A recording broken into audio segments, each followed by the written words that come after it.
Hello everyone. क्या भारतीय संसद में अभी 800 से भी ज़्यादा लोकसभा सीटें होने वाली हैं? Based on the 1971 census, representation has been frozen for over 50 years. But is this fair to a changing India?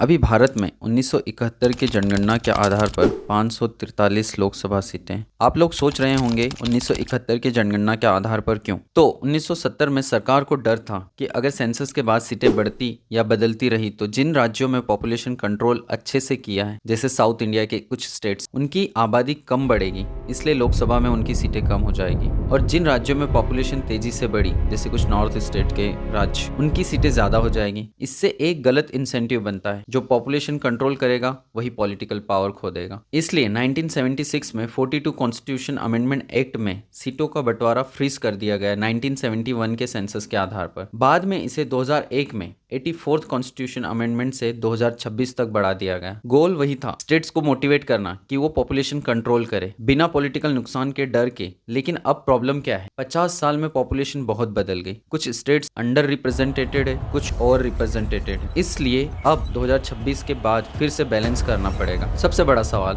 तो अब सीट का बंटवारा कैसे होगा? इसका सीधा जवाब अभी एग्जैक्ट कैसे और कितनी सीटें तय नहीं हुआ है, लेकिन प्रोसेस लगभग क्लियर है। 2026 के बाद फ्रीज हटेगा, उसके बाद सरकार एक डिलिमिटेशन कमीशन बनाएगी। ये कमीशन हर राज्य की पॉपुलेशन के हिसाब से कुछ सीटें बांटेगा। फिर हर राज्य के अंदर नई कॉन्स्टिट्यूएंसी सीट बनेगी। तो सीटों का बंटवारा किस आधार पर होगा? उसका मुख्य फॉर्मूला क्या रहेगा? Population divided by total seats is equal to representation. मतलब ज्यादा आबादी ज्यादा सीटें, कम आबादी कम। लोकसभा का बेसिक रूल है 1 person is equal to 1 vote. जितनी आबादी उतना प्रेजेंटेशन। लेकिन इतना सिंपल भी नहीं है, कुछ चीजें बैलेंस करनी पड़ती है। हर स्टेट को मिनिमम रिप्रेजेंटेशन मिले, SC ST रिजर्वेशन एडजस्ट हो, राज्यों के बीच पॉलिटिकल बैलेंस हो, नॉर्थ वर्सेस साउथ इशू ना स्टार्ट हो जाए।